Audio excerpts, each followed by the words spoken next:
Баршаңызға қайырлы күн, құрметті менің көрермендерім. Мына ұстап жатқан оразаларыңыз қабыл болсын.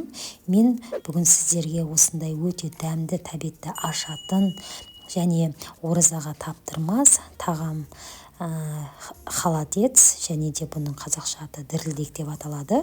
Сіздерге жасалу жолын көрсететін боламын. Енді бұны білмейтін қазақ жоқ шығар. Барлығымыз да білеміз, әркімнің қайнатып жасалуы әртүрлі.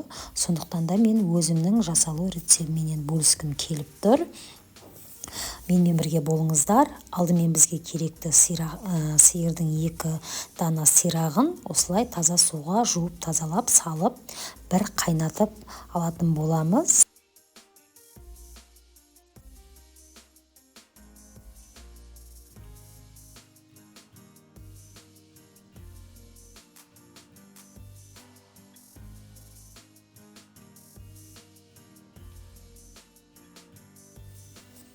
Енді екінші таза суымызды қазанға құйып, жаңағы сирақтарымызды қайта салып, 7 сағаттай суда қайнатып пісіретін боламыз.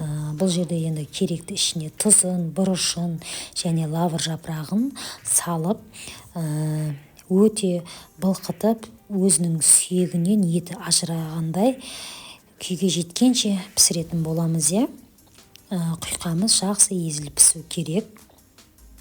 Енді суы азайған уақытта қарап жаңағындай үстіне керекті мөлшердегі суын құйып тұру керек.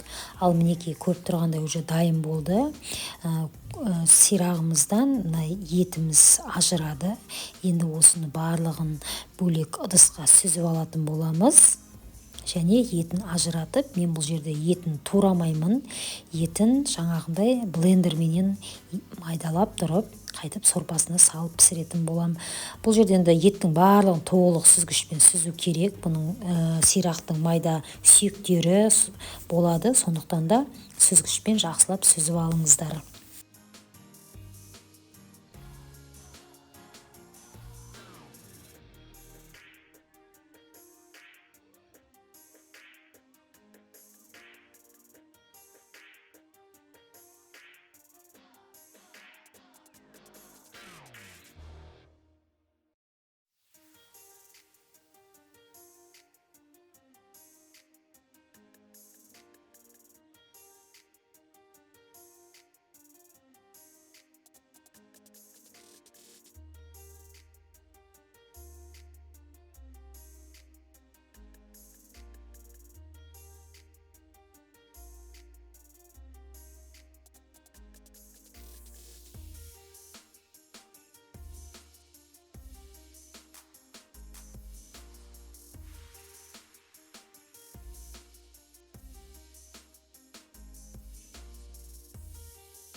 Ал мінекей сорпамызға енді етімізді салдық, қыздар, барлығын толық блендермен өткізіп салдым да, және де чеснокты соңды саламыз бұрышпенен.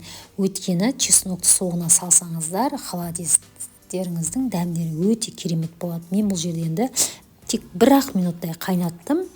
Енді керекті ыдысымызға бөліп құятын боламыз. Енді бұл ауызашарға өте таптырмас тағам. Күнделікті сәресіңізге және келген қонақтарыңызға ұсынсаңыздар өте керемет және де денсаулыққа өте пайдалы. Таза тұрысымен коллаген бұл. Осылай міндетті түрде жасап көріңіздер. Өте қонақтарыңызға да, отбасыларыңызға міндетті түрде ұнайды. Ал егерде сіздерге осы видео рецептісі ұнаса және де пайдалы болған болса, менің каналыма тіркеліп, видеомыз лайк басып, комментарияға өз пікірлеріңізді жазып кетуді ұмытпаңыздар. Сіздермен болған Айнұр. Келесі видео рецепттерді жолыққанша сау аман болыңыздар. Алдағы уақытта көптеген рецепттерменен бөлісетін боламын. Міндетті түрде менің каналыма қосылып кетуді ұмытпаңыздар.